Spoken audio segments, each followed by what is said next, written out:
Tony Carr lifts Penn State over Nebraska in overtime. University Park, PA.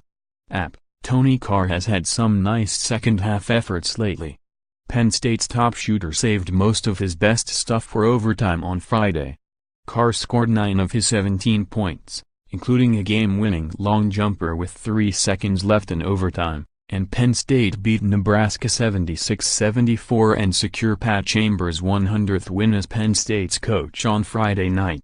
Lamar Stevens scored 26 points and Mike Watkins added 20 and grabbed 15 rebounds for the Nittany Lions, 13-6, 3-3 Big Ten, who led by as many as 16 in the second half.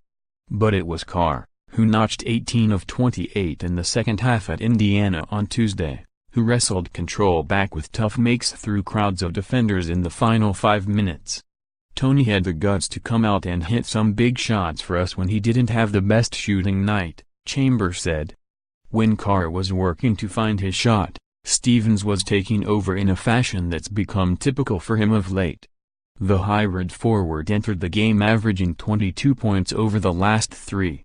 He quickly kept at it with 10 of Penn State's first 19 points, and Penn State closed out the first half on a 21-9 run and led 33-24.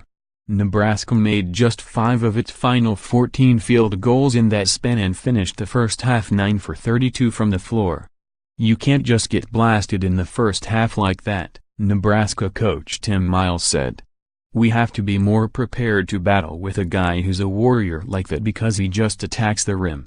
Glenn Watson Jr. and Isaac Copeland scored 21 points apiece while Isaiah Roby and Anton Gill scored 12 and 10, respectively, for the Cornhuskers, 12-7, 3-3. Shep Garner made a three-pointer to give Penn State its largest lead at 42-26 just over 2 minutes into the second half. But the Huskers fought back from there and switched to a press look to slow Penn State's offense. They put together a 39-23 run that included back-to-back three-pointers from Copeland and Watson that made it a 2-point game with 3:28 to play. They combined for 4 free throws and Watson hit the final shot of regulation moments later to send it to overtime 65-65. The big picture: Nebraska, the Cornhuskers were on a good stretch with 5 wins and 6 tries before Friday's game. Runs like that could come more often if they shoot better. Nebraska entered the Bryce Jordan Center shooting just 43% from the floor and 36% from three-point range for the season. Penn State, all 3 of Penn State's conference losses have come by 6 or fewer points, and although they played a poor shooting team in this one, the Nittany Lions have enough talent committed to playing defense to keep even good offenses at bay. Whether they can outscore those teams, or hold on to big leads, remains to be seen.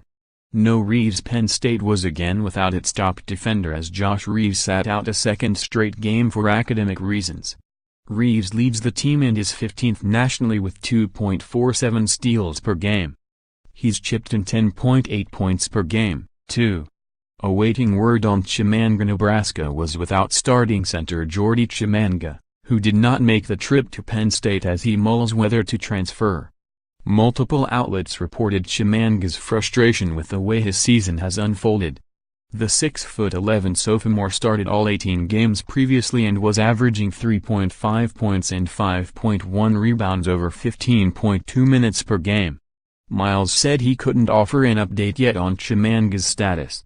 "I won't know until I get home," he said. Up next, Nebraska hosts Illinois, 10-8-05, on Monday. Penn State hosts Minnesota, 13-5, 2-3, on Monday.